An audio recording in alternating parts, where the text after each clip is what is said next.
Hindi ko alam kung nasaan ako. Ang puting kisame, ang amoy ng gamot, at ang tahimik na pagtibo ng makina sa tabi ko ay tanging pahiwati lang na nasa isang ospital ako. Ngunit sino ako? Anong nangyari? Pilit kong inalala ang mga pangyayari bago ako nagising, ngunit blanko ang isip ko. Isang matinding sakit sa ulo ang humampas sa akin, kasabay ng malabong larawan ng isang sasakyang sumasabo at isang matinding liwanag. Naramdaman kong may gumagalaw sa tabi ko. Lumingon ako. Isang matangkad at matipunong lalaki ang nakatayo, nakatingin sa akin ng may halo-halong paalala at lungkot. Ang kanyang mamata ay tila may gustong sabihin na hindi niya kayang bikasin. Lia, tawa niya, puno ng pagmamahal ang boses. Salamat sa Diyos, gising ka na. Pilit akong umupo, ngunit parang binibiya ang ulo ko. Sino ka? Tanong ko, halos pabulong. Ang tinik ko ay hindi pamilya sa aking sariling tenga. Ang nga mata ng laki ay nanlaki. At unti-unting lumabo ang kanyang tingin. Hindi mo ako naalala. May bahid ng pihati sa boses niya. Ako ito. Lia. Si Gabo. Ang asawa mo. Asawa? Umiling ako. Walang tugon ang isip ko. Sino ang Gabo na ito? Bakit wala akong nararamdamang koneksyon sa kanya? Ang pakabigla ay humalo sa takot. Isang estranghero ang nagsasabing asawa ko siya. Paano kung hindi totoo ang sinasabi niya? Paano kung naaksidente ka, Lia? Matindi ang pagkakabangga. Paliwanag niya. Lumapit at umupo sa tabi ng kama. Naramdaman ko ang init ng kamay niya nang hawakan niya ang aking braso. Ngunit hindi ako gumanti. Sinabi ng doktor na may selective amnesia ka. Pero babalik din ang nga alaala mo, Lia. Babalik din ang lahat. Napakunot ang noo. Selective amnesia. Isa akong blankong canvas na walang nakaraang nakasulat. May pamilya ba ako? Tanong ko. Ang tanging lohikal na katanungan na pumasok sa isip ko. Ngumiti siya ng malungkot. Oh, Lia. Meron. 5 anak. 5 anak. Parang nabingi ako sa narinig. 5. Paano nangyari iyon? Walang anumang senyales sa katawan ko na napahiwatig na ako ay naging ina. Lalo akong natakot. Huwag kang maalala, sabi niya, tila nabasa ang takot sa mga mata ko. Nasa labas sila. Naghihintay. Gusto ka na nilang makita. Ilang sandali pa, nakita ko na ang mga bata. 5 sila. Makakamuha, makasing edad. Kambal. Diego, Andre, Marco, Sofia, at Leo. Ang bawat isa sa kanila ay may natatanging tingin sa kanilang mga mata, isang halo ng paalala, paasa, at isang bagay na hindi ko maintindihan. Lihim. Tila may tinatago sila. Lumapit si Gabo at inakay ako palabas ng ospital. Ang sariwang hangin sa labas ay nagbigay ng kaunting ginhawa. Ngunit ang pakabigla ay nanatili. Sumakay kami sa isang itim na van at ang nga bata ay tahimik na umupo sa kanilang nga upuan. Pinagmamasdan nila ako. Bawat isa ay may sariling pagbabasa sa aking reaksyon. Si Sofia, ang tanging babay, ay may matatalas na mata na tila tumatagos sa kaluluwa ko. Si Leo, ang pinakabata, ay nakatingin sa akin ng may inosenteng pagkamangha, ngunit may bakas ding ang kalungkutan sa kanyang nga mata. Ang biyahe ay mahaba. Dinala kami sa isang liblib na lugar sa Tagaytay. Habang papalapit kami, unti-unti kong nakita ang isang malaking mansyon na tila lumabas mula sa isang lumang pelikula. Napapalibutan ito ng luntiang halamanan at may tanawin ng tao volcano. Ito ang Casa Esperanza, sabi ni Gabo, tila proud na proud. Ang bahay natin. Ngunit hindi ko ito nakilala. Walang anumang spark ng pakilala, kahit isang pahiwatig ng nostalgia. Pumasok kami sa loop, at ang loop ng bahay ay kasing luma at kasing gara ng labas. Mga antigong muebles, malalaking bintana, at isang malawak na hagdanan. Manang Rosa. Tawa ni Gabo. Isang matandang babae, may kaunting uban sa buhok. Ang lumabas mula sa kusina, ngumiti ng may mainit na pagtanggap. Salamat sa Diyos, bini-bini. Nakawi ka na. Si Manang Rosa. Siya ang tumutulong sa amin dito. Matagal na siyang bahagi ng pamilya, paliwanag ni Gabo. Ngunit nang yumakap sa akin si Manang Rosa, naramdaman ko ang bigat ng lungkot sa kanyang pagyakap. Tila may alam siya na hindi ko alam. Nakikot ako sa mansyon, na parang isang panauhin, hindi ang may-ari. Ang bawat silid ay tila naglalaman ng galihim na hindi ko maunawaan. Sumunod sa akin ang nga bata, tahimik. Sa sala, napansin ko ang isang nakakalat na larawan sa isang lumang lamesa. Kinuha ko ito. Isang larawan. Ako. Nakangiti. Kasama si Gabo, na nakayakap sa akin. At sa harap namin, 5 maliliit na bata, na ngayon ay matatangkad na, masigla ring nakangiti. Ang mga bata sa larawan ay parehong-pareho sa 5 batang nakatingin sa akin ngayon. Sila nga. Ako nga. Ngunit bakit wala akong nararamdaman? Bakit parang iba ako sa babaeng nakangiti sa larawan? Napakunot ang noo, pilit na inalala ang ngiti, ang yakap, ang pagmamahal na nakikita ko sa larawan. Ngunit ang tanging nararamdaman ko ay blangkong kawalan. Ang larawan ay hawak ko pa rin habang nakatiti ako sa mamuhang 5 bata na nakapaligid sa akin. Drake, Drew, Alonso, Aster, at Daniel. Sila pala ay Diego, Andre, Marco, Sofia, at Leo. Tinatawag nila akong mama. Pero para akong isang estranghero na naipit sa isang buhay na hindi ko kailanman nakita. Sino ba talaga ako? At sino sila sa buhay ko? Hindi ko alam kung sino ang dapat kong paniwalaan o kung paano ako makatakas sa misteryong ito. Ito ang bahay ng mga alaala, ngunit ako ang babaeng walang alaala. At ang mga mata ng mabatang ito. Lihim. Puno ngang lihim. Pinapanood ko si Leah habang tahimik siyang naglalaka sa malaking sala. Ang bawat hakbang niya ay puno ngang pag-alinlangan. Ang bawat paglingon niya sa paligid ay naghahanap ng pamilyaridad na hindi niya makita. Ang sakit sa dibdib ko ay halos hindi ko na kayang tiisin. Ang babaeng mahal ko, ang ina ng mga anak ko, ay nakatingin sa akin na parang estranghero. Pero alam kong babalik siya. Babalik ang Leah na minahal ko, ang Leah na nakatayo sa tabi ko sa mga larawang nakakalat sa bahay. Gabo, tawa ni Leo, ang bunso namin. Lumapit at hinawakan ang kamay ko. Narinig niya siguro ang buntong hininga ko. Okay lang po si Mama. Lumuhod ako para mapantay kami ng tingin. Medjiging okay din siya anak. Kailangan lang natin siyang tulungan maalala ang lahat. Ngunit paano ko may papaliwanag sa kanya ang ngalihim na dapat kong itago? Ang gimondo na pilit kong ginilayo sa kanila? Sinubukan kong ibalik ang dating Gabo, ang mapamahal na asawa, ang mapalarong ama. Dinala ko sila sa hardin, kung saan madalas kaming magtawanan nun. Ikinuwento ko ang nga kwento ng aming pagkakakilala. Ang aming kasal, ang pagdating ng bawat isa sa mga anak namin. Nag-isang gabi, matapos matulo ang mga bata, sinubukan kong yakapin siya, ngunit nanatili siyang matigas, malayo. Patawat kababulong niya hindi tumitingin sa akin. Wala akong maramdaman. Ang mga salitang iyon ay parang patalim na tumusok sa puso ko. Gusto kong sumiga. Magalit. Ngunit alam kong hindi niya kasalanan. Bumangon ako at lumabas, pumunta sa secret room sa ilalim ngang bahay. Doon ko inilabas ang mga frustration ko. Sa loob ng secret room, kasama ang 5 kambal na nakapila, nagsimula ang daily training session namin. Diego, ipasa mo ang data sa Andre. Marco, siguraduhin mong malinis ang perimeter. Sofia, monitor the comms. Leo, prepare the diversions. Bawat isa sa kanila ay may sariling role. Ang kanilang mata ay matatalim. Ang kanilang gagalaw ay mabilis at maingat.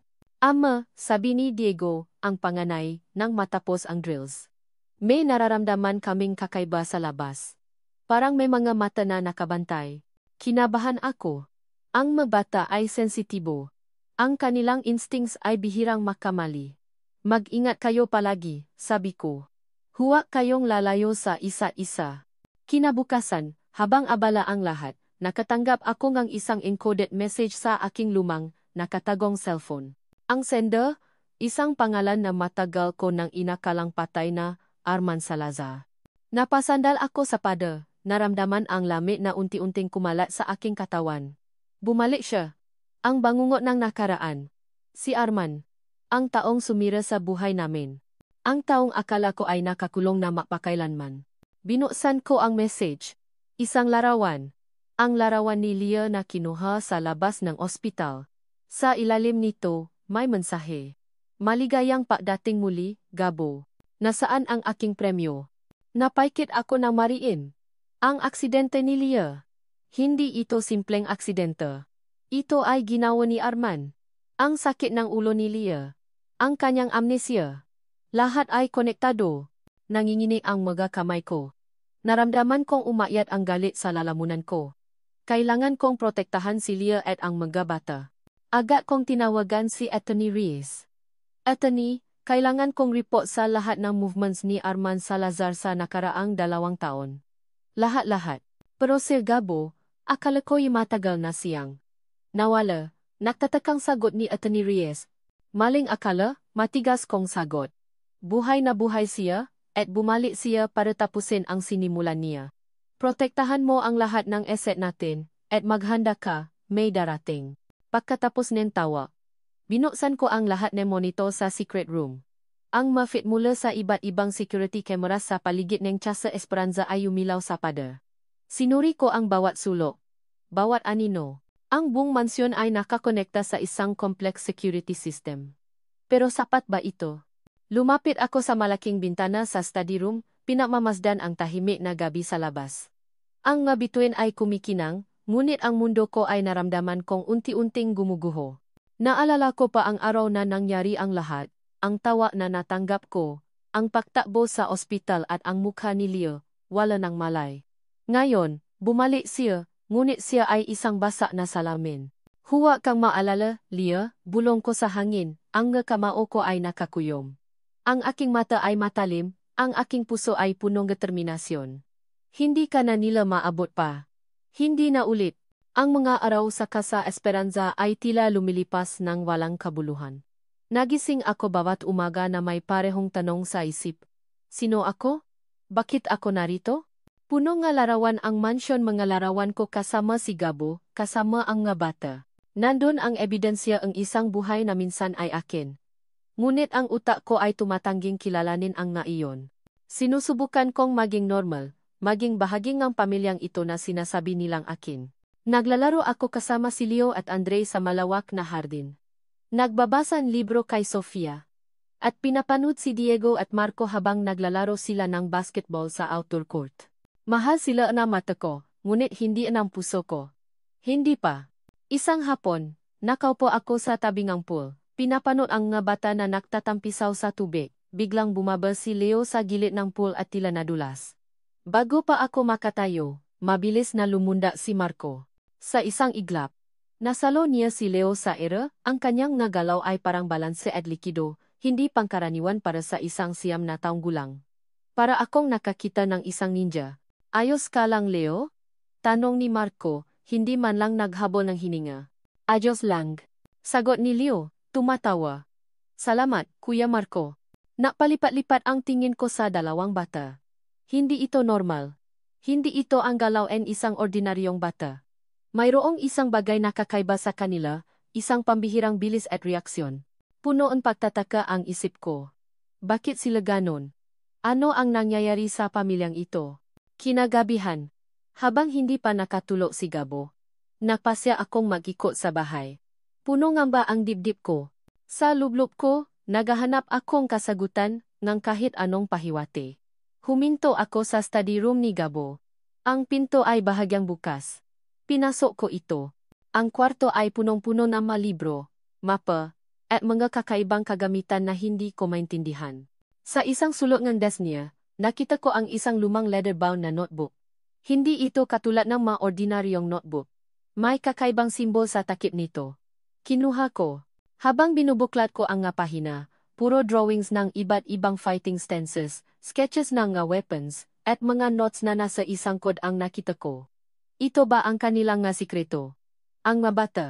Biglang may narinig akong mahinang kaluskos mula sa labas ng bintana. Parang may kumalampag. Lumapit ako at sumilip. Nasa labas, sa dilim, mayroong isang anino na gumagala. Agad akong kinilabutan, tumindig ang balahibo ko. May narinig akong buzas. Meron akong hindi malala. At pakiramdam ko, masama ito, bulong ko sa sarili. Hindi ako sigurado kung ano ang ibig sabihin ng nararamdaman ko. Ito ba ang takot na nararamdaman ko sa nakaraan na hindi ko matandaan? O sa kasalukuyan na hindi ko maintindihan? Sa loob ng ilang segundo, nakaroon ng gulo sa labas. Narinig ko ang mahihinang tunog ng gasirena na papalayo, at pagkatapos ay isang malakas na pakbaksa. May basa na tunog. Parang salamin. Napakurap ako. Nagising ang buong mansyon. Agad na bumukas ang pinto ng study room at pumasok si Gabo. Mabilis ang kanyang nga galaw. Anong nangyayari? Tanong niya, ang kanyang tingin ay matalim. Nakita niya ang notebook sa kamay ko at ang direksyon ng tingin ko sa bintana. Ang kanyang mukha ay napakita ng tensyon. May narinig akong ingay. Sabi ko, halos hindi makahinga. Sa labas. At nakita ko, isang anino. Mabilis siyang lumapit sa bintana at sumilip. Wala naman, sabi niya, ngunit ang tono ng kanyang boses ay tila may gustong itago. Pagkatapos ay tumingin siya sa akin. Ang kanyang nga mata ay nagbabasa sa bawat emosyon sa aking mukha. Anong ginagawa mo sa kwarto ko? Tanong niya, malambing ngunit may bahid ng pagbabanta. Hinipitan ko ang hawak sa notebook. Nakita ko ito. Sagot ko. Ano ito? Gabo. Bakit may maganito? At bakit ang bilis kumilos ni Marco? Ano ba talaga ang ginagawa mo sa mga anak mo? Bumuntong hininga siya, tila nag-isip kung sasabihin ba ang totoo o hindi. Ngunit bago pa siya makasagot, may humampas sa pintuan sa ibaba. Isang malakas na kalabo, bumaba kami ni Gabo. Nakita namin ang ngabata, gising na rin, at lumapit sa amin. Sa pangunahing pinto, may isang malaking basak. Hindi ko alam kung sino sila, Gabo, bulong ko. Hinawakan ang braso niya. Pero pakiramdam ko, masama ito. Ang larawan ng sasakyang sumasabo ay biglang luminaw sa aking isip, at kasabay niyon, isang mukha. Isang ngiti na puno ng kasamaan. Ngunit sino siya? Ang nga mata ni Lia ay puno ng pagdududa. Ang tanong niya sa akin, ano ba talaga ang ginagawa mo sa mga anak mo? Ay tumata sa aking isip, paulit-ulit na umaalingaw-ngaw. Paano ko ipapaliwanag ang lahat nang hindi siya tinatakot? Paano ko sasabihin ang katotohanan nang hindi siya nawawala sa akin ng tuluyan? Ang basa na salamin sa pinto ay isang malinaw na mensahe, bumalik na si Arman. At ngayon, wala na akong papipilian kundi harapin ang nakaraan. Kinabukasan, habang nag-almusal kami, isang malaking kahon ang inihatid sa Casa Esperanza. Walang pangalan ng nagpadala. Ang nga bata ay sabik na lumapit, ngunit naramdaman ko ang kakaibang kaba. Nang buksan ni Manang Rosa ang kahon, isang nakakapanindi balahibong bagay ang bumungat sa amin. Isang manika na gawa sa lumang tela, nakasabit sa isang maliit na lubid. At may nakasulat na pangalan ni Lia sa nito. Sa tabi ng manika, isang lumang larawan ko at ni Lia na may nakasulat na patay na ang nakaraan. Buhay ang paghihiganti. Naramdaman ko ang pagtaas ng aking balahibo. Ito ay gawa ni Arman. Ang kanyang signature. Isang malinaw na banta. Napatingin ako kay Lia. Ang kanyang mukha ay namutla, at ang kanyang mamata ay nanlaki sa takot. Si Leo ay nanginginig sa tabi ko, habang si Sofia ay mahigpit na nakahawa sa kamay ni Andre. Ano yan? Papa? Tanong ni Marco. Ang boses ay may bahid ng pakabigla. Wala yan, anak, mabilis kong sagot. Sinubukan kong itago ang galit na kumukulo sa loob ko. Ngunit huli na. Nakita na nila. Kinuha ko ang manika at ang larawan, at agad na sinuno sa labas. Naramdaman ko ang init ng apoy sa aking makamay, ngunit ang init ng galit sa aking puso ay mas matindi. Si Arman. Hindi ko siya papayagan na saktan ang pamilya ko. Kinagabihan, habang natutulo na ang mga bata, kinausap ko si Lia sa aming kwarto. Ang kanyang mga mata ay malungkot, at ang kanyang katawan ay tensyonado. Alam kong natatakot siya. Lia, simula ko, kailangan mong malaman ang ilang bagay. Tumingin siya sa akin. Ang kanyang mga mata ay naghahanap ng kasagutan. Ano? Ang tungkol sa manika. Ang tungkol sa mga bata. Ang tungkol sa iyo. Bumuntong hininga ako. Ang manika. Ito ay galing sa isang tao na may matinding galit sa akin. Si Arman Salazar. Sino siya? Tanong niya. Ang kanyang tinik ay halos pabulong. Siya ay isang kaaway mula sa nakaraan, sagot ko, pilit na pinipili ang bawat salita, matagal na kaming makakilala. Dati akong nakikipag-ugnayan sa mundo na hindi mo alam. Ang mundo na nga. Problem solvers. Nakita ko ang pakabigla sa kanyang mukha. Problem solvers. Ano yan, Gabo? Hindi ko maintindihan. Magkataong natatrabaho sa labas ng batas, paliwanag ko. Para ayusin ang mga bagay na hindi kayang ayusin ng ordinaryong sistema. Ito ay isang madilim na mundo, Lia. At si Arman. Siya ay isa sa pinakamadilim sa kanila. At bakit ka nandun? Tanong niya. Ang kanyang boses ay may bahid ng pagdududa. Bakit ka nakikipag-ugnayan sa ganoong klaseng tao? Hindi ko kayang sabihin sa kanya ang buong katotohanan. Ang tungkol sa kung paano ako napilitan. Ang tungkol sa makasunduan. Ang tungkol sa masakripisyo. Ang tungkol sa kung paano ko siya pinotektahan mula sa mundong iyon. May madahilan, Leah. Madahilan na hindi ko pa kayang ipaliwanag ng buo. Ngunit ang mahalaga ay, inilayo ko ang sarili ko sa mundong iyon. At akala ko ay ligtas na tayo. Akala mo? Tanong niya, tumayo at lumayo sa akin. Kaya pala ang mga bata. Kaya pala may mga kakaiba silang kakayahan. Kaya pala may mga lihim ka. Hindi mo sinabi sa akin ang lahat, Gabo. Hindi mo ako pinakatiwalaan. Pinoprotektahan ko lang kayo, sabi ko, lumapit sa kanya. Pinoprotektahan ko kayo mula sa mundong iyon. Ayokong madamay kayo sa mga gulo ko. Ngunit tumiling siya. Hindi mo ako pinoprotektahan, Gabo. Itinatago mo ako sa dilim. At ngayon, dahil sa malihim mo, nasa panganib tayo. Ang nga anak natin, ang kanyang nga mata ay puno ng luha. Sino ka ba talaga, Gabo?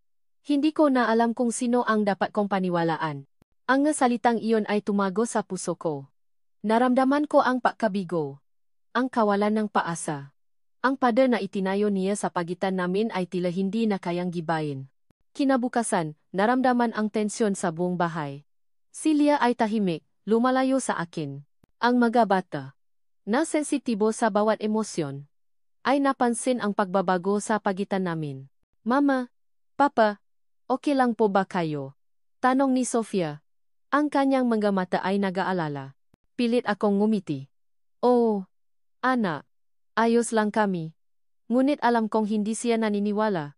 Sinubukan ni Leo na magpatawa, na kwento nga kalokohan, ngunit kahit ang kanyang nga biro ay hindi nakapagpagaan ng tensyon. Si Diego at Andre ay nakpalitan ng tingin, tila nakusap sa isip. Si Marco ay tahimik lang, ngunit ang kanyang nga mata ay matalim, pinakmamasdan ang bawat galaw namin. Naramdaman ko ang bigat ng sitwasyon. Ang pamilya ko ay nakakawata-wata dahil sa malihim ko. At si Arman, alam kong nahihintay lang siya ng tamang pagkakataon. Nang gabing iyon, habang nakatayo ako sa balkonahe, pinakmamasdan ang nga ilaw ng Tagaytay. Isang itim na kotse ang dahan-dahang dumaan sa harap ng gate ng Casa Esperanza. Hindi ito huminto, ngunit naramdaman ko ang presensya nito. Sa loob ng kotse, nakita ko ang anino ang isang tao. Isang ngiti ang sumilay sa aking isip. Isang ngiti na puno ang kasamaan. Si Arman. Alam kong siya iyon. At alam kong nagsisimula pa lang ang lahat. Napakabigat ng bawat umaga. Ang mga ngiti ni Gabo. Ang mga yakap mga bata lahat ay tila nasasayaw sa harap ng isang salamin na hindi ko maintindihan. Ang sinabi ni Gabo tungkol sa kanyang nakaraan, ang pagiging problem solver, ay naktanim ng malalim na pagdududa sa aking puso. Sino ba talaga siya? At bakit pakiramdam ko? May mas malalim pa siyang itinatago. Isang gabi, nagising ako mula sa isang bangungot. Malabo ang nga imahe, ngunit malinaw ang pakiramdam. Nakita ko ang sarili ko na nakatali, at sa harap ko, si Gabo. Ang kanyang mukha ay matigas, walang emosyon. May hawak siyang baril. At sa tabi niya, isang lalaki na may ngiti ng demonyo ang mukha na nakita ko sa aking alaala mula sa chapter 3, ang mukha na ngayon ko lang naramdaman na may koneksyon sa akin. Si Arman. Sa panaginip ko, tila si Gabo ang nakpahirap sa akin, at si Arman ang tila nagliligtas. Nanginginig ako ng magising. Hindi ito tulad ng dati ko mga alaala na malabo at walang koneksyon.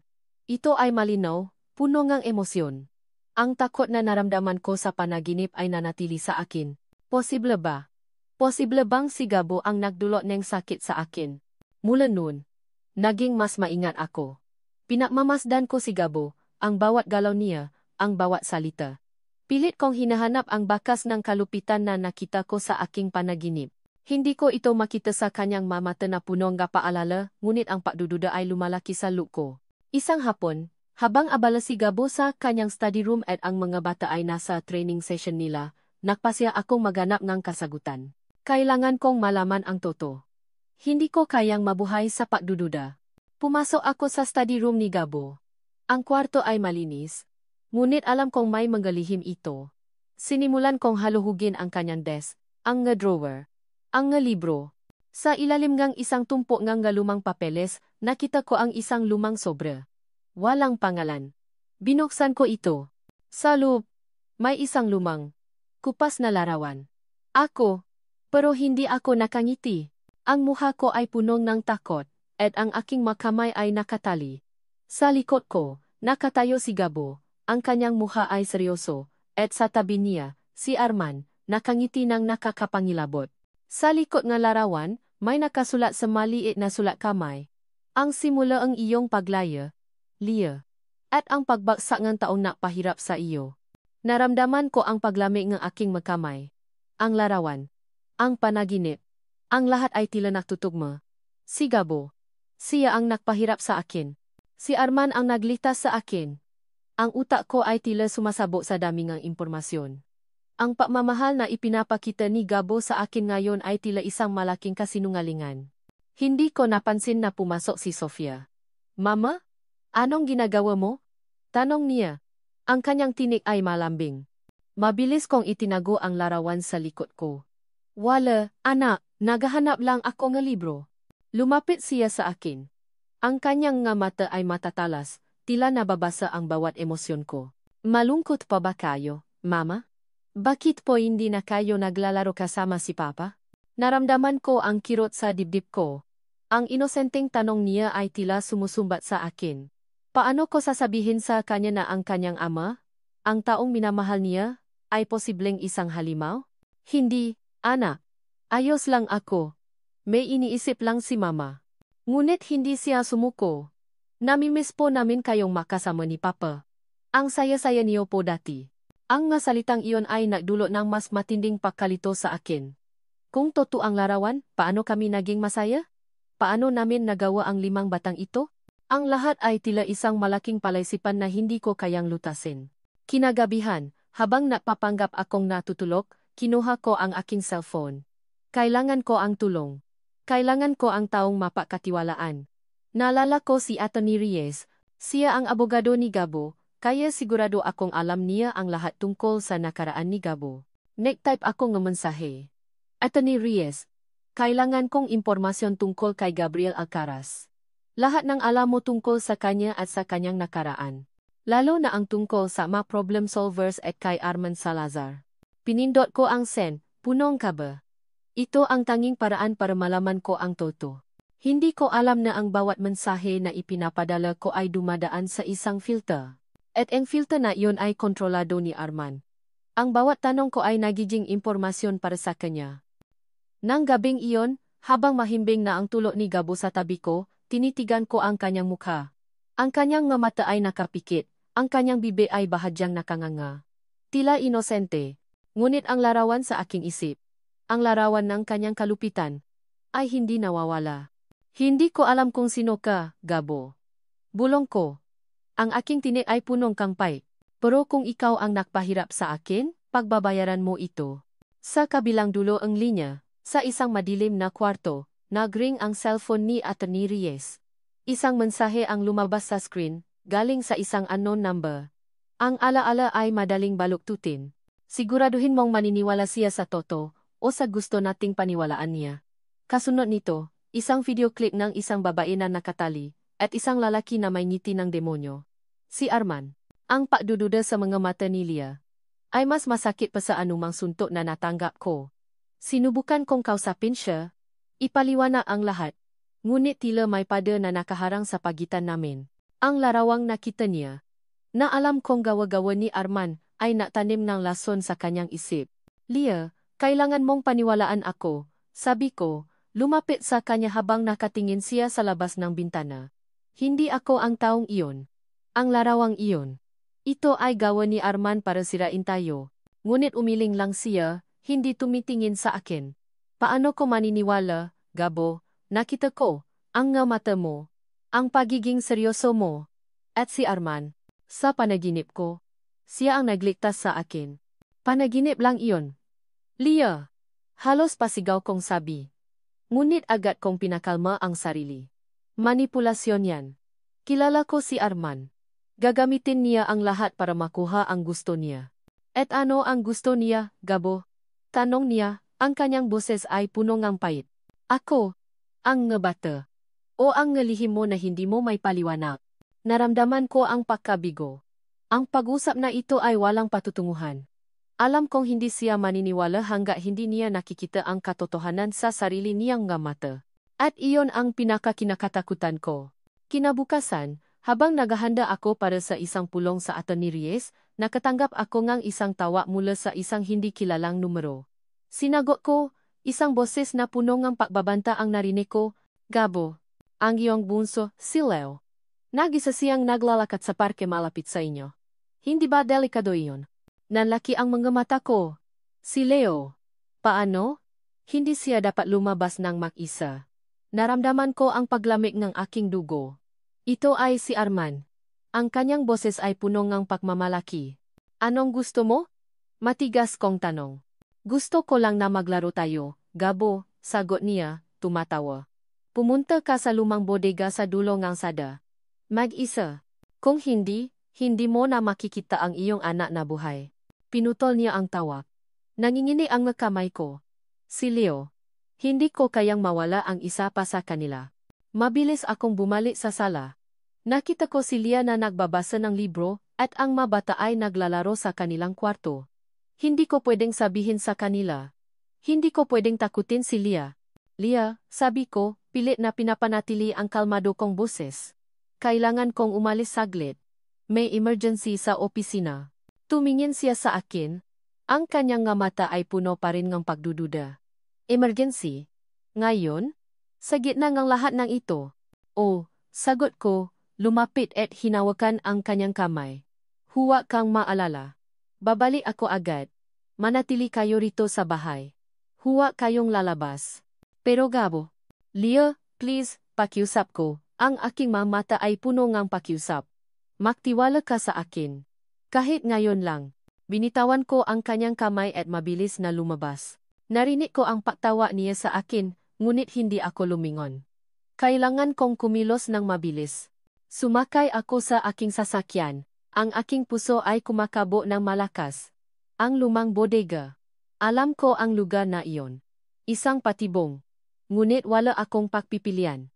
Habang papalayo ang sasakyan ko, nakita ko sa rearview mirror ang mga bata na nakatayo sa bintana, pinakmamasdan ang pag-alis ko. Si Sofia. Ang kanyang mata ay matatalas, tila nababasa ang tensyon sa aking muha. Saluk ng tiya sa Esperanza. Pagkatapos kong umalis, nakatinginan ang 5 kambal. Alam nilang may mali. May mali kay Papa, sabi ni Sofia, ang kanyang boses ay seryoso. Hindi siya pupunta sa opisina. May iba siyang pupuntahan. Narinig ko ang tawa niya, dagdag ni Andre, ang kanyang daliri ay mabilis na naktatype sa isang maliit na tablet. May binanggit siyang Leo at bodega. Nanlaki ang mga mata ni Leo. Ako? Bakit ako? Ito ay patibong, sabi ni Diego. Ang kanyang mukha ay seryoso. Si Arman. Alam niya na si Papa lang ang pupunta doon. Kailangan nating tulungan si Papa. Sabi ni Marco, ang kanyang magkamao ay nakakuyom. Pero paano? Tanong ni Leo. Hindi tayo pwedeng lumabas. May plano si Papa, sabi ni Diego. Ang plan B. Sinabi niya sa atin na gamitin lang natin ito kapag nasa matinding panganib. Nagsimula silang mausap, ang kanilang nga boses ay mahina ngunit punong determinasyon. Bawat isa sa kanila ay may sariling ideya, sariling kakayahan. Si Andre ay nagsimulang maghak sa security system ng bahay, si Sofia ay nagmamasid sa labas, si Marco ay naghahanda ng kanyang nga kagamitan, at si Leo ay naghahanap ng posibleng daanan. Samantala, namamaneo ako patungo sa lumang bodega.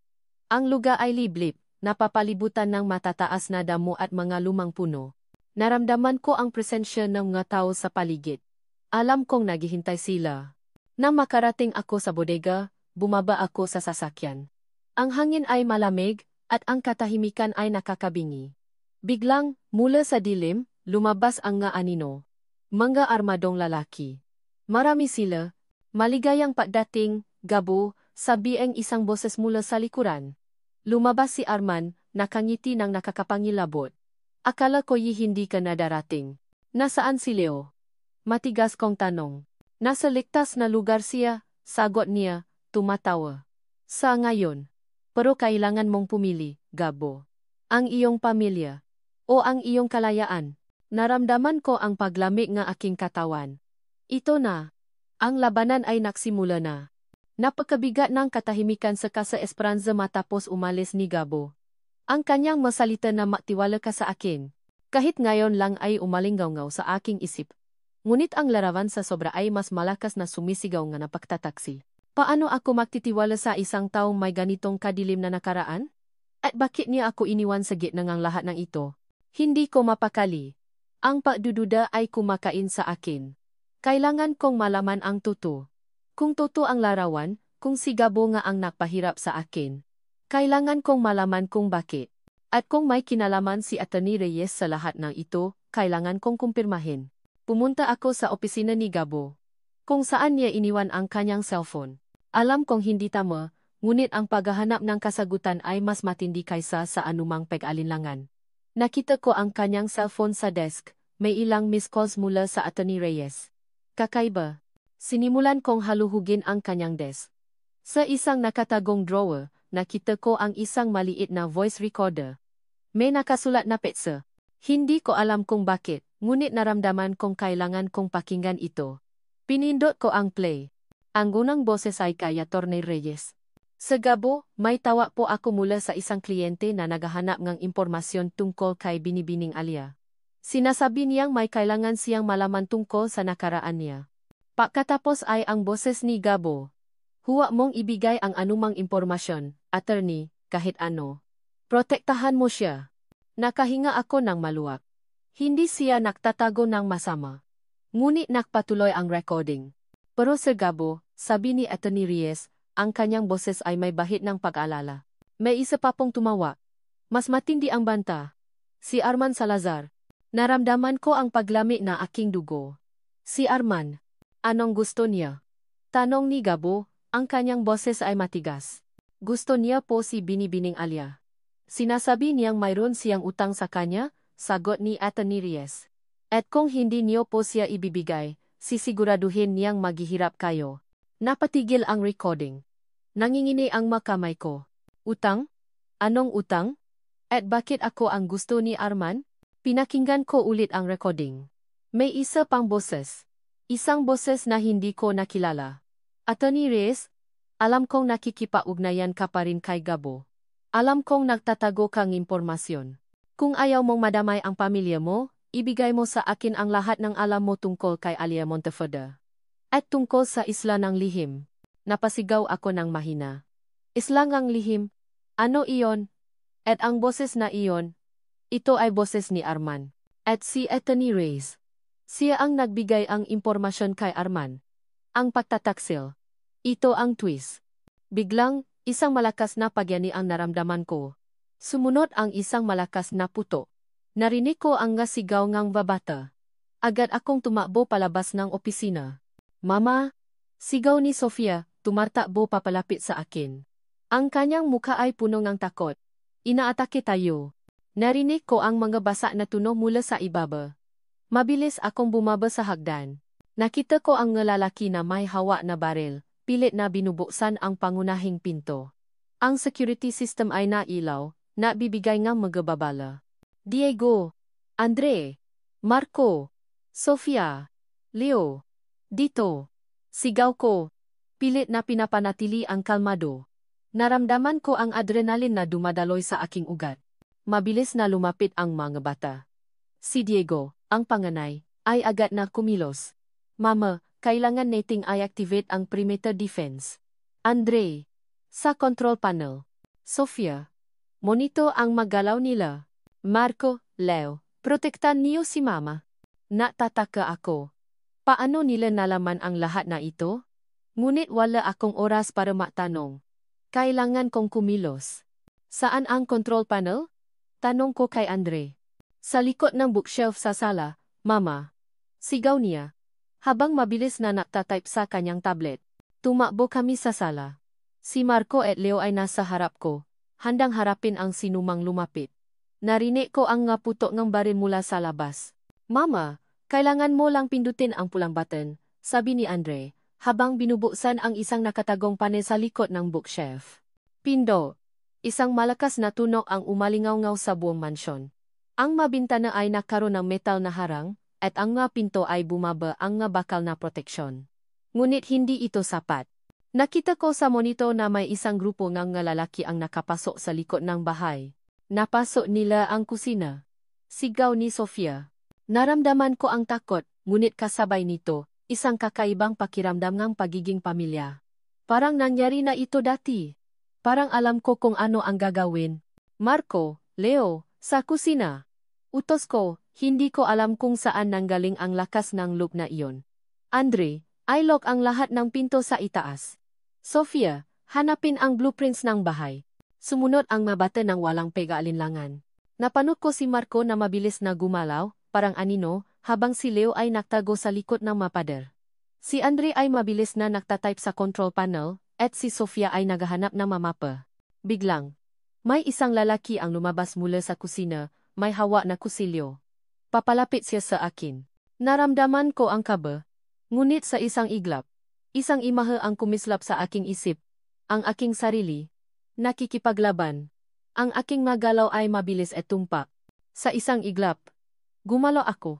Hindi ko alam kung paano, ngunit ang aking kamay ay mabilis na humawa sa brasong lalaki, at sa isang mabilis na papihit, nahulog ang kutsilyo mula sa kanyang kamay. Sinipa ko siya sa tiyan, at bumaksak siya sa sahig. Nagulat ako sa aking sarili. Paano ko nagawa iyon? Ang mga bata ay nakatingin sa akin ng may pagkamangha. Mama! Sigaw ni Leo, ang kanyang nga mata ay nanlaki. Naramdaman ko ang pagbabago sa akin. Ang tako ay unti-unting napalitan ng determinasyon. Ang nga bata. Sila ang dahilan kung bakit ako lumalaban. At si Gabo, pinoprotektahan niya lang kami. Ang lahat ng kanyang ngalihim. Ang kanyang pagiging problem solver. Ang kanyang pagtuturo sa mga bata. Lahat ay para sa aming kaligtasan. Ngunit hindi pa tapos ang lahat. Isang malakas na pagbaksa ang narinig ko mula sa likod ng bahay. Ang pader sa likod ng library ay bumaksak. Lumabas si Arman, kasama ang kanyang nga tauhan. Ang kanyang mga mata ay puno ng samaan, at ang kanyang ngiti ay nakakapangilabot. Alia Monteferde, sabi niya, ang kanyang boses ay malamig. Sa wakas, nakita rin tayo. Niyakap ko si Sofia at Leo, ang aking nga mata ay nakatingin kay Arman. Naramdaman ko ang painit ng aking nga mata, hindi dahil sa takot, kundi dahil sa galit. Hindi ko na sila pababayaan pa. Biglang, mula sa isang lumang intercom sa dingding, isang boses ang narinig ko. Malabo, ngunit malinaw ang mensahe. Kailangan nating bumalik sa isla ng lihim, Mama. Ang hangin sa lumang bodega ay mabigat, puno nga alikabok at pagbabanta. Nakatayo ako sa gitna ng bilog ng mga armadong lalaki ni Arman, ang aking nga mata ay nakatuon sa kanya. Ang kanyang ngiti ay nakakapangilabot, puno ng kasiyahan sa aking paghihirap. Nasaan si Leo? Matigas kong tanong, pilit na pinapanatili ang kalmado. Nasa ligtas na lugar siya. Gabo, sagot ni Arman, tumatawa. Salamat sa iyong pagdating. Hindi ko akalain na ganung kakadesperado para sa iyong ganak. Naramdaman ko ang pagtaas ng galit sa aking dibdib. Huwag mong saktan ang anak ko, Arman. Ako lang ang gusto mo. Hindi na ikaw lang, Gabo, sabi niya, lumapit sa akin. Ngayon, gusto ko na ang lahat. Ang pamilya mo. Lalo na si Alia. May utang ka sa akin, Gabo. At kailangan kong kolektahin iyon. Naramdaman ko ang paglamig ng aking katawan. Utang? Anong utang? Hindi ko alam ang sinasabi mo, sagot ko. Oh, hindi mo naalala? Tumawa siya ng malakas. Ang babaeng iyon. Ang babaeng iniligtas ko mula sa iyo. Ang babaeng natatago ng isang bagay na akin. Bago pa ako makasagot, sumugot ang matauhan niya. Nagsimula ang labanan. Gumalaw ako ng mabilis, ang aking mataon ng pagsasanay ay bumalik sa akin. Bawat suntok, bawat sipa, ay may layunin. Pinabaksak ko ang isa, pagkatapos ay ang isa pa. Ngunit marami sila. At may hawak silang baril. Narinig ko ang tunog ng putok. Isang matalim na sakit ang naramdaman ko sa aking braso. Napadaing ako, ngunit hindi ako sumuko. Patuloy akong lumaban, ang aking isip ay nakatuon kay Lia at sa mga bata. Kailangan kong makabalik sa kanila. Kailangan kong protektahan sila. Ngunit si Arman ay hindi nakatayo lang. Lumapit siya, ang kanyang mata ay puno ng kasamaan. Tapos na ang laro mo. Gabo. Sabi niya. Bago pa ako makakilos, isang malakas na suntok ang tumama sa aking ulo. Naramdaman ko ang pagkahilo, ang pagdilim ngang paningin. Bumaksa ako sa sahig, ang aking katawan ay nanghihina. Pilit kong iminulat ang aking mga mata. Ngunit ang lahat ay lumabo. Nakita ko ang mukha ni Arman. Nakangiti ng nakakapangilabot. Ang iyong pamilya. Gabo, bulong niya. Lumuhod sa tabi ko. Ang iyong asawa. Nasa akin na sila. At wala kang magagawa. Naramdaman ko ang pagkabigo. Ang kawalan ng pag-asa. Ang lahat ay nawala. Ang aking pamilya. Ang aking buhay. Ang lahat ay nawasak. Sa aking pagbaksa, narinig ko ang tunog ng aking cellphone na nagri-ring. Isang tawag mula sa Casa Esperanza. Ngunit hindi ko ito masagot, hindi ko na kayang kumilos. Naramdaman ko ang pagkuha ni Arman ng isang bagay mula sa aking bulsa, isang maliit na loket. Ang loket na ibinigay ko kay Lia sa aming kasal. May larawan namin sa loob. Ah, ito pala, sabi ni Armand, tumatawa. Ang iyong premyo. Salamat, Gabo. Napakunot ang nuko. Ang huling bagay na nakita ko ay ang ngiti ni Arman, hawa ang loket, bago ako tuluyang lamunin ng dilim. Samantala, sa Casa Esperanza, ang putok ng baril ay patuloy na umaalingaw-ngaw. Si Alia at ang bata ay dahan-dahang umatras, habang si Arman at ang kanyang tauhan ay pumasok sa loob ng mansyon. Ang pader sa likod ng library ay bumasak, nagbubukas ng isang malaking butas. Wala na tayong matatakasan. Mama! Sigaw ni Andre. Ang kanyang boses ay puno ng takot. Ngunit si Alia ay hindi sumuko. Ang kanyang mata ay matalim, puno ang determinaso. Naalala niya ang boses sa intercom. Kailangan nating bumalik sa isla ng lihim. Mama. Dito. Sigaw ni Alia. Itinuro ang isang lumang pader sa likod ng fireplace. May daanan dito. Tinuruan ako ni Gabo dati. Mabilis na lumapit si Diego at Marco, sinimulan nilang buksan ang nakatagong pinto. Ngunit sa likuran nila, si Manang Rosa, na matagal ng kasamangang pamilya, ay nakatayo sa harap ng mabata, hinaharangan ang daan ni Arman. Hindi niyo sila makukuha. Sigaw ni Manang Rosa, ang kanyang boses ay nanginginig ngunit puno ng tapang. Lumayo ka, matanda. Sigaw ngang isang tauhan ni Arman. Ngunit hindi siya gumalaw. Niyakap niya si Leo at Sofia, pinoprotektahan sila. Isang malakas na puto ang narinig. Bumaksa si Manang Rosa. Manang Rosa. Sigaw ni Alia. Ang kanyang puso ay tila nabiyak. Takbo. Bini-bini. Protektahan mo ang bata. Huling bulong ni Manang Rosa. Nangingini ang mga kamay ni Alia. Ngunit alam niyang wala siyang pagpipilian. Kailangan niyang protektahan ang mga anak niya. Mabilis siyang pumasok sa madilim na lagusan, kasama ang mabata. Ang luha ay dumadaloy sa kanyang mata. Ngunit ang kanyang tingin ay matalim. Puno ang paghihiganti. Ang lagusan ay madilim, amoy lupa. Ang bata ay tahimik na sumusunod sa kanya, ang kanilang mukha ay puno ang takot, ngunit may bakas din ng pagtitiwala. Nang makalabas sila sa kabilang dulo, sa gitna ng gubat, tumingin si Alia sa likuran, sa direksyon ng Casa Esperanza. Ang bahay ay tila lumulubog sa dilim, kasama ang lahat ng alaala at pag-asa. Ngunit sa kanyang mata, isang matinding determinasyon ang sumilay.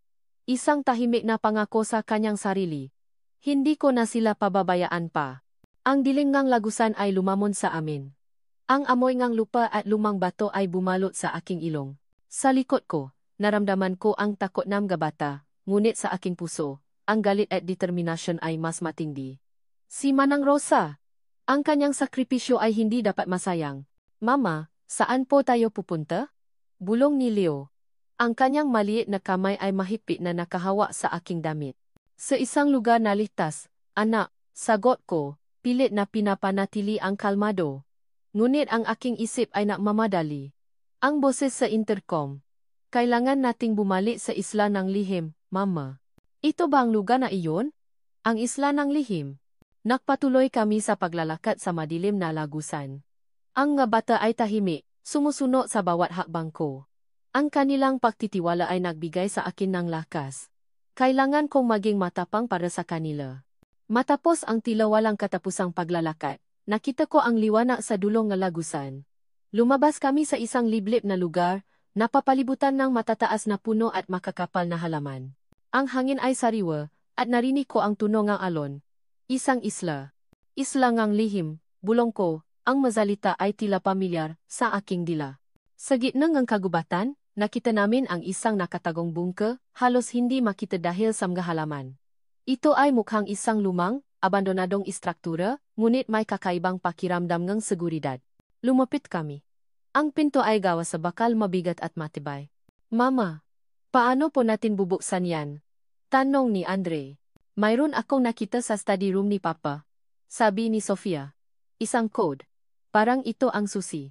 Nagsimulang mag-type si Andre sa keypad sa tabi ng pinto. Ang kanyang nga daliri ay mabilis.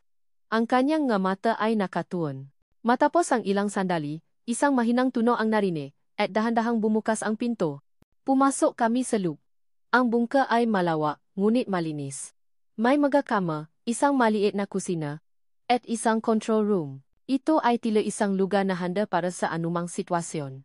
Ito ang safe house ni Papa, sabi ni Diego. Dito niya kami dinadala kapag may emergency. Nagsimula akong maikot sa bungka. Sa control room, nakita ko ang isang malaking screen na may iba-ibang data at mapa. Sa isang sulok, may isang lumang kahon. Binuksan ko ito. Sa loob, may lumang larawan. Larawan ko. Larawan ni Gabo. Larawan namin na makasama. Ngunit mayroon ding videotapes. Kinuha ko ang isa. At ipinasok sa isang lumang VCR. Nagsimulang umikot ang tape. Lumabas ang isang video. Ako, mas bata, nakangiti, kasama si Gabo. Nasa isang magandang lugar kami, sa harap ng altar. Ang aming kasal. Naalala ko na, bulong ko, ang maluha ay dumadaloy sa aking mamata. Ang bawat eksena sa video ay tila nagbubukas ng isang pinto sa aking isip. Ang aming pagmamahalan, ang aming nga pangarap, ang aming nga pangako. Nakpatuloy ang video. Nakita ko ang aming buhay na makasama. Ang pagdating ng nga bata, ang bawat isa sa kanila, ang aming nga tawanan, ang aming nga pagsubok, ang lahat ay bumalik, ang bawat detali, at pagkatapos, ang madilim na bahagi. Ang nga pagpupulong ni Gabo sa mga problem solvers, ang kanyang pag-aalala, ang kanyang pagtatago, at pagkatapos, ang isang video clip. Ako, nakatali. Si Arman, ang kanyang ngiti, at si Gabo, nakatayo sa tabi ko. Ang kanyang mukha ay matigas. Ngunit hindi siya ang napahirap sa akin. Si Arman. Siya ang natali sa akin. At si Gabo? Siya ang pilit na nagliligtas sa akin. Naramdaman ko ang pagkabigla. Ang larawan. Ang panaginip. Lahat ay manipulasyon ni Arman. Si Gabo ay hindi ang halimaw na akala ko. Siya ay ang aking tagapagligtas. Ang aking asawa. Ang ama ng aking mga anak. Napakunot ang noko. Ang utang. Ang sabi ni Arman, may utang ako sa kanya. Naalala ko na. Ako ang nakaroon ng impormasyon na gusto ni Arman.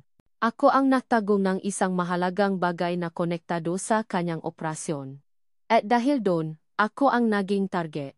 At si Gabo, siya ang pilit na nakprotekta sa akin. Naramdaman ko ang sakit sa dibdib ko.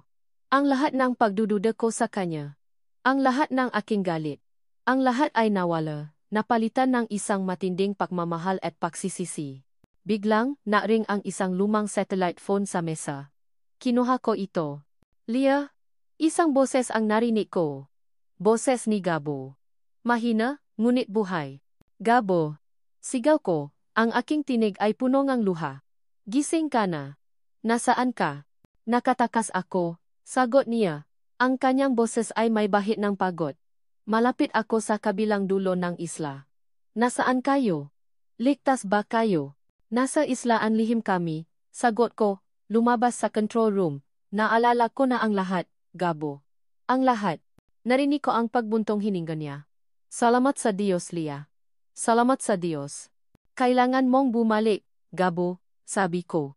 Kailangan ka namin. Kailangan ka nga bata. Paparating na ako, sagot niya. Hintayin niyo ako. Hindi nagtagal, nakita namin si Gabo. Ang kanyang mukha ay may magapasa, ang kanyang braso ay may benda. Ngunit ang kanyang mga mata ay puno ng pagmamahal. Tumakbo ako papalapit sa kanya. At niyakap ko siya ng mahigpit. Patawad Gabo, bulong ko, ang aking mga luha ay dumadaloy sa kanyang balikat. Patawad sa pagdududa ko sa iyo. Hinalikan niya ang aking no. Wala yon, Leah. Ang mahalaga ay ligtas ka. At naalala mo na ang lahat. Ang nga bata ay lumapit din, niyakap ang kanilang ama. Ang reunion ay puno ng luha at pagmamahalan. Ang pamilya ay muling nabuo. Mas matibay kaysa dati. Nang gabing iyon, matapos makpahinga si Gabo, nakpulong kami sa control room. Ikinuwento niya ang kanyang pagtakas. At kung paano niya narinig ang boses ko sa intercom. Alam na ni Arman na nandito tayo, sabi ni Gabo, ang kanyang mukha ay seryoso.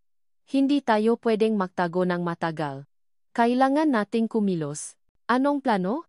Tanong ni Diego, ang kanyang nga mata ay matalim. Kailangan nating tapusin ito, sabi ni Gabo. Isang beses at para sa lahat, alam ko kung saan ang kanyang pangunahing base. Kailangan nating salakayin siya doon. Pero Gabo, delikado dyan, sabi ko. Alam ko, Leah, sagot niya, hinawakan ang aking kamay. Pero wala na tayong pagpipilian. Si Arman ay hindi titigil hanggat hindi niya nakukuha ang gusto niya. At ang gusto niya ay ikaw. At ang impormasyong nasa iyo. Napakunot ang nuko. Ang impormasyon. Ang dahilan kung bakit ako naging target. Kailangan nating gamitin ang lahat ng alam natin, sabi ko. Ang aking isip ay nagsimulang magplano. Ang mga kakayahan ng mabata. Ang mga kaalaman ko. Ang iyong karanasan. Sama-sama tayong lalaban, sabi ni Gabo, ang kanyang nga mata ay puno ng determinasyon. Huwag kang matakot, Mama. Andito kami. Bulong ni Leo, lumapit at hinawakan ang aking kamay. Biglang, nabling ang isang pulang ilaw sa screen ng control room. Isang babala. May masasakyang papalapit sa isla. Nandiyam na sila, bulong ni Andre. Tumingin kami sa labas. Sa dilim ng gabi. Nakita namin ang nailaw ng nga bangka na papalapit sa isla ng lihim. Si Arman. Hindi siya naaksaya ng oras. Ang nailaw ng bangka ni Arman ay tilam nga nababagang mata sa dilim ng karagatan. Nakatayo kami sa gilid ng isla ng lihim. Si Mama at Papa sa gitna namin. Ang bawat isa ay may sariling pakbasa sa sitwasyon. Ang kaba ay naroon. Ngunit mas matindi ang pagkakaisa. Ngayon, alam na ni Mama ang lahat. At sa wakas, buo na ulit kami. Hindi tayo pwedeng mahintay, sabi ni Papa, ang kanyang boses ay matigas ngunit kalmado. Alam na niya ang lokasyon natin. Kailangan nating kumilos bago pa siya makalapit. Anong plano, Gabo? Tanong ni Mama, ang kanyang nga mata ay matatalas, tila nakpaplano na sa kanyang isip. Hindi na siya ang babaeng nalilito. Bumalik na ang Mama na kilala ko, ang Mama na may pambihirang talino at lakas. Lumapit silang dalawa sa malaking mapang ng isla sa control room. Nagsimulang magplano si Papa, itinuturo ang nga posibleng landing sites ni Arman. Ngunit si Mama, sa bawat punto na itinuturo ni Papa, ay may agad na counter-strategy. Kung dito sila dadaan, sabi ni Mama, itinuturo ang isang bahagi ng baybayin, dapat mayroon tayong diversion sa kabilang pane. Isipin nilang doon ang pangunahing puwersa natin. Nakatinginan kami ni Andre. Ang nga ideya ni Mama ay matatalino, halos katulad ng sa amin, ngunit mas malalim. Tila mayroon siyang kaalaman na hindi namin alam, at kailangan nating gamitin ang train ng isla, dagdag ni Mama. Ang nga gubat, ang nga kwebang ito, magagamit natin ang nga ito para sa ambush at para sa pagtatago. Pinakingan ko si Mama at Papa na nakapalitan ng nga ideya. Ang kanilang nga boses ay puno en pakakaisa. Ang kanilang pagmamahalan ay hindi lang sa salita, kundi sa bawat galaw, sa bawat pagtingin. Nakita ko ang ngiti ni Papa nang makita niya ang talino ni Mama. Kinabukasan, nagsimula ang pagsasanay. Hindi lang kami ang nagte-training. Si Mama ay kasama na rin. Diego, Andre, Marco, Sofia, Leo, tawa ni Mama, habang nakatayo kami sa gitna ng gubat. Ngayon, ako ang magtuturo sa inyo ng ilang bagay. Nagulat kami. Si Mama. Magtuturo sa amin. Ang bawat isa sa inyo ay may natatanging kakayahan, sabi ni Mama, ang kanyang nga mata ay puno ng kalaman. Ngunit kailangan nating gamitin ang nga ito ng mas epektibo. Diego, ang iyong pamumuno ay mahalaga. Andre, ang iyong kakayahan sa teknolohiya ay ating sandata. Marco, ang iyong lakas ay proteksyon. Sofia, ang iyong obserbasyon ay ating mga mata. Leo, ang iyong bilis at pagtatago ay ating lihim. Nagsimula si Mama sa pagtuturo in madiskarte sa pagtatago at paggalaw sa gubat. Ang kanyang magalaw ay mabilis, tahimik, at tumpa. Tila isang anino siya. Hindi ko akalain na mayroon siyang ganitong kakayahan. Mama, paano po ninyo nalaman ang lahat ng ito? Tanong ni Leo, ang kanyang mga mata ay nanlaki sa pagkamangha. Ngumiti si Mama. Matagal na. Bahagi ito nga nakaraan ko na ngayon ko lang naalala. Dati rin akong nagtatrabaho sa mundo na ito. Hindi bilang isang mandirigma, kundi bilang isang strategist at analyst. At minsan, kailangan kong lumaban. Naramdaman ko ang pahanga. Hindi lang si Papa ang may lihim na nakaraan. Si Mama rin. At ang kanilang mga nakaraan ay tila nagtutugma, na bibigay ngang mas malalim na kahulugan sa aming buhay. Pagkatapos, nagsimula ang buong pamilya sa pagsasanay. Si Papa ay natuturo nga combat techniques, habang si Mama ay nagbibigay ng nga strategic advice. Si Andre ay nagsa-set up ng mga communications devices. Si Sofia ay nagmo-monitor ng mga surroundings. Si Marco ay nagpa-practice ng kanyang strength drills. At si Leo ay nagpa-practice ng kanyang stealth movements. Diego, kailangan mong maging mabilis sa paggawa ng desisyon, sabi ni Papa, habang nagpa-practice kami ng isang simulation. Ang bawat segundo ay mahalaga. Andre, siguraduhin mong walang dead spots sa communications, dagdag ni Mama. Kailangan nating maging konektado sa bawat isa.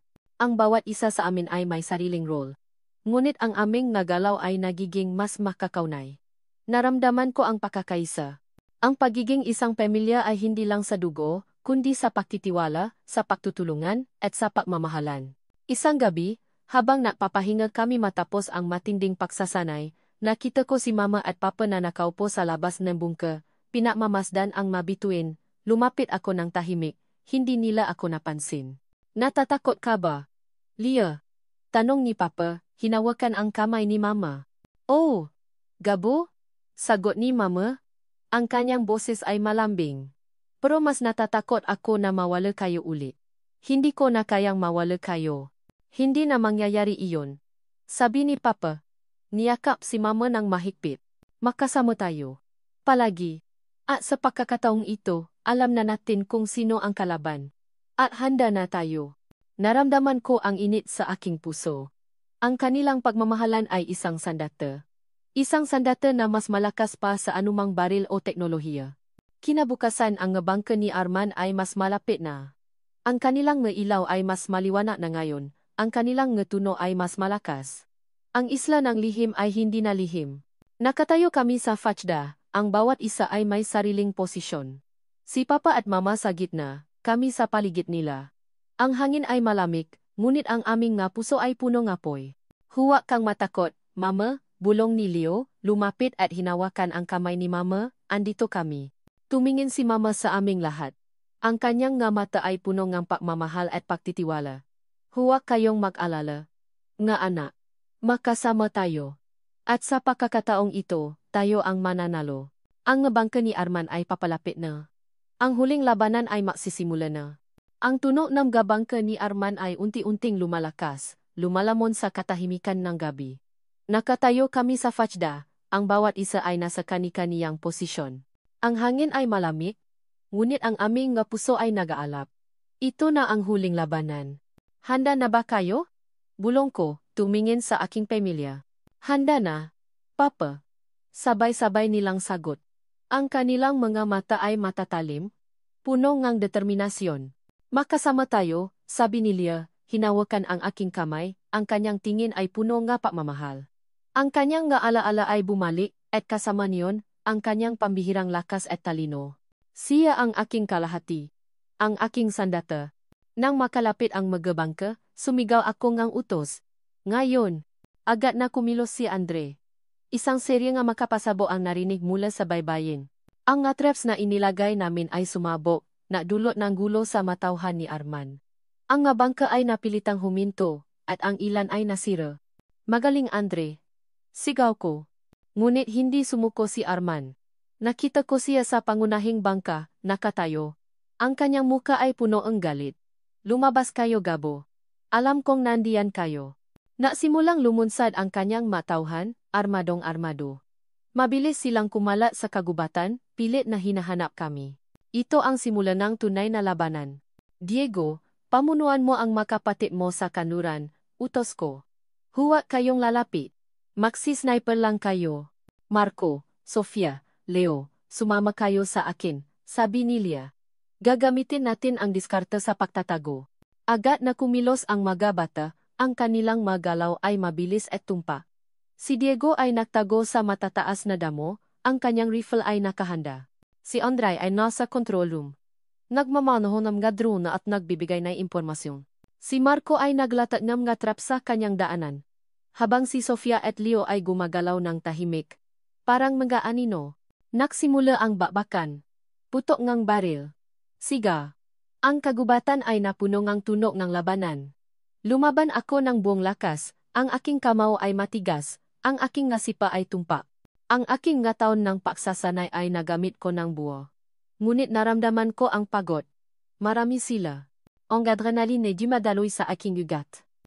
Ang bawat galaw, bawat desisyon, ay tumpa at mabilis. Bumalik na ang lahat. Ang aking kaalaman sa strategic planning. Ang aking kakayahan sa close combat. Alam kong ito ang dahilan kung bakit ako hinahanap ni Arman. At ngayon, gagamitin ko ito para protektahan ang aking pamilya. Kasama ko si Marco, Sofia, at Leo. Gumagalaw kami sa kagubatan, ginagamit ang mapuno at halaman bilang aming panangga. Marco, bantayan mo ang likuran, utos ko. Sofia, sa itaas. Leo, sa ilalim. Sumunod sila agad. Si Marco, sa kanyang lakas, ay madaling nakapapatumbang ang kakalaban. Si Sofia, sa kanyang matatalas na mata, ay nakakakita ng gabanta na hindi nakikita ng iba. Si Leo, sa kanyang bilis at stealth, ay madaling nakapakiwas sa mga atake at nakapagbigay ng diversion. Nakita ko si Gabo mula sa malayo. Lumalaban ng walang takot. Ang kanyang lakas at determinasyon ay nagbigay sa akin ng inspirasyon. Hindi siya sumuko. Kaya hindi rin ako susuko. Biglang, may isang grupo ngang gatauhan ni Arman ang lumabas mula sa likuran. Labis sila. Naramdaman ko ang kaba, ngunit hindi ako nakpanik. Marco, sa gitna. Sigaw ko. Sofia, Leo, sa gilid. Agad silang kumilos.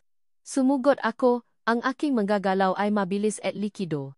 Naramdaman ko ang paggamit ng aking katawan sa isang paraan na hindi ko pa nagagawa nun. Bawat suntok ay may layunin, bawat sipa ay may lakas. Nagsimula kaming lumaban bilang isang unit. Ang mga suntok ni Marco ay malakas. Ang mga diversion ni Leo ay nakakagulo. Ang nga babala ni Sofia ay nakakatulong. At ako, ginamit ko ang aking kaalaman sa combat at ang aking pagiging strategist. Isa-isa, pinabaksa namin ang mga kalaban. Nang matapos, puno ako ng pawis at pagod, ngunit ang aking puso ay puno ang pagmamalaki. Ang aking nga anak. Sila ay mamandirigma. Lumapit si Gabo. Ang kanyang mukha ay may mga pasa. Ngunit nakangiti. Magaling. Lia. Magaling kayong lahat. Ikafrin, Gabo, sabi ko, niyakap siya. Ang aming nga katawan ay makatabi, ang aming nga puso ay isa. Makasama kami, at handa kaming harapin ang anumang hamon. Naramdaman ko ang pagkakaisa ng aming pamilya. Sa gitna ng kaguluhan, kami ay isang buong unit. Ang nga tauhan ni Arman ay unti-unting nababawasan. Nakita ko ang desperasyon sa mukha ni Arman. Hindi mo kami matatalo, Armand. Sigaw ko. Tapos na ang laro mo. Napilitan si Arman na umatras, paatras sa isang maliit na kuweba. Sinundan namin siya, ang bawat isa ay handa. Sa wakas, nakona namin siya. Siya ay nasa dulong kanyang pagtakbo. Wala kang magagawa, Arman. Sigaw ni Alia, lumapit sa akin. Ngunit numiti si Arman, isang ngiti na punong kapaitan at pagkasira. Akala mo'y tapos na. Gabo. Alia. Hindi niyo pa alam ang buong katotohanan. Napakunot ang nuko. Anong sinasabi niya? Ang isla ng lihim, sabi niya, tumatawa ng mahina. Akala niyo ba iisa lang itong safe house? Hindi. Ito ang pinakmulan ng lahat. Ang pinakmulan ng inyong mga kapangyarihan. Nakatinginan kami ni Alia. Makapangyarihan. Ang limang kambal. Ang kanilang nga espesyal na abilidad. Hindi niyo ba nagtataka kung bakit sila ganon? Sabi ni Arman. Ang kanyang nga mata ay nanunukso. Ang Monteverde bloodline. Ang iyong pamilya. Alia. Sila ang nagtatago ang isang lihim na DNA. Isang lihim na nagbibigay ang pambihirang kakayahan. At ang isla na ito. Ito ang pinakmulan ang iyong angkan. Naramdaman ko ang pagkabigla. Ang lahat ng ito. Konektado sa pamilya ni Lia? At ako, Gabo, sabi ni Arman, ang kanyang tingin ay matalim. Ako ang nagplano ng lahat. Ako ang nagbigay sa iyo ng impormasyon tungkol kay Alia. Ako ang nagtula sa inyo na makita. Para lamang makuha ang gusto ko. Ang DNA ni Montefeda. Ang aking galit ay umakyat sa lalamunan ko. Ginamit niya kami. Ginamit niya si Alia. At ang aksidente ni Alia. Sabi ni Arman, tumatawa. Hindi ito aksidente. Ito ay isang pagsubo. Para makita kung paano gumagana ang inyong nga alaala. At para makita ko kung gaano kalalim ang inyong pagmamahalan. Upang mas masarap ang paghihiganti ko. Anong ibig mong sabihin? Tanong ni Alia. Ang kanyang boses ay nangingini. Ang Monteforde bloodline, sabi ni Arman, ay may kakayahang ma-regenerate ng cells. At ang kanilang maalaala. Ang selective amnesia mo, Alia, ay bahagi ng kanilang kakayahan. Ang kanilang pagaling ay mas mabilis. At ang kanilang makasanayan ay mas matatalim. Napasiga ako. Ang aking pamilya. Ginawa niya kaming magay niya pics. Pero, sa totoo lang, sabi ni Arman, ngumiti ng nakakapangilabot. Hindi lang ako ang nagisang interesado sa Monteforde bloodline. May mas malaki pa sa akin. At sa tingin ko, oras na para mapakilala ang tunay na kaaway. Biglang, pinindot niya ang isang maliit na button sa kanyang relo. Narinig namin ang isang malakas na tunog mula sa likod ng kuweba. Bumukas ang isang nakatagong daanan. Hindi pa ito tapos, Gabo. Alia, makita kita tayo ulit, sabi ni Arman, tumawa ng nakakapangilabot. Bago siya tumalon sa madilim na lagusan. Ang hangin sa isla ng lihim ay tila bumulong ng pagtatapos ang isang mahabang labanan. Si Arman ay nakatakas, ngunit ang kanyang kapangyarihan ay nabasag. Ang kanyang masalita tungkol sa Monteforde bloodline at sa tunay na kaaway ay nanatili sa aking isip, isang paalala na ang aming paglalakbay ay hindi pa tapos. Ngunit sa ngayon, ang kailangan namin ay kapayapaan. Bumalik kami sa Casa Esperanza. Ang mansyon ay naktamo ng matinding pinsala. Ang basa na pinto, ang nga butas sa pada, ang nga sirang muebles lahat ay saksi sa digmaang naganap. Ngunit sa bawat sirang bahagi, nakita ko ang pag-asa. Ito ang aming tahanan. At itatayo namin itong muli. Ang pinakamabigat na pasanin ay ang pagkawala ni Manang Rosa. Ang kanyang sakripisyo ay nagligtas sa amin. Niyakap ko ang nga bata. Ang aking ngaluha ay dumadaloy kasama ng kanilang ngaluha. Si Manang Rosa ay hindi lang isang katulong. Siya ay bahagi ng aming pamilya. Hindi natin siya makakalimutan, bulong ko sa mga bata, habang inililibing namin siya sa isang tahimik na sulok ng hardin. Ang kanyang tapang ay magiging inspirasyon natin. Sa mga sumunod na araw, nagsimula kaming maglinis at magayos. Bawat isa sa amin ay may sariling gawain. Si Gabo ay nagayos ng mga sirang pinto at bintana. Si Diego at Marco ay tumutulong sa paglilinis ng mga kalat. Si Andre ay nagayos ng security system. Si Sofia at Leo ay naglilinis ng mga kwarto. Ang bawat galaw ay puno ng pagkakaisa. Isang tahimik na pangako na itatayo namin ang aming buhay ng makasama. Habang naglilinis ako sa sala, nakita ko ang larawan na nakdulot ng pagdududa sa akin. Ang larawan ko na nakatali, kasama si Gabo at Arman. Kinuha ko ito, at sa pagkakataong ito, hindi na ako nakaramdam ng takot. Sa halip, naramdaman ko ang kalinawan. Ang lahat ay isang malaking kasinungalingan ni Arman. Ang kanyang pagtatangka na sirain kami ay napatibay lang sa aming pagmamahalan. Lumapit si Gabo sa akin, ang kanyang mamata ay puno ng pag-alala. Ayos ka lang, Lia? Ngumiti ako, ipinakita sa kanya ang larawan. Ayos lang ako, Gabo. Ngayon, alam ko na ang totoo. At hindi na ako magdududa pa. Niyakap niya ako ng mahigpit. Salamat, Lia. Salamat sa pagtitiwala mo sa akin. Hindi, Gabo. Salamat sa pagmamahal mo. Sa pagprotekta mo sa amin. Sa pagiging matapang mo. Ang mga bata ay nagsimula ng bumalik sa kanilang normal na buhay. Nag-enroll sila ulit sa online classes, naglalaro sa hardin. Ngunit hindi na sila ang dating mga bata. Mas matatala sila, mas matapang, at mas may kamalayan sa mundo sa kanilang paligid. Ang kanilang nga espesyal na kakayahan ay hindi na isang lihim, kundi isang bahagi ng kung sino sila. At alam kong gagamitin nila ito ng tama. Isang hapon, habang nakaupo kami ni Gabo sa hardin, pinakmamasdan ang nga bata na naglalaro, lumapit siya sa akin. Leah. Simula niya. Ang kanyang nga mata ay puno ng pakasa. Alam kong hindi ito ang paraan na pinangarap natin. Pero, gusto kong magsimula ulit. Gusto kong magpakasal ulit tayo. Sa pagkakataong ito, walang lihim, walang takot. Tayo lang. At ang mga anak natin. Naramdaman ko ang painit na aking puso. Ito ang pangarap ko. Ang pangarap na akala ko ay nawala na. O Gabo. Sagot ko. Ang aking nga mata ay punong luha. O. Gusto ko. Ang ikalawang kasal namin ay simple, pribado. Sa hardin ng Casa Esperanza, sa ilalim ng isang malaking puno, sa harap ng nga anak namin. Walang engrandeng selebrasyon, walang maraming bisita. Kami lang.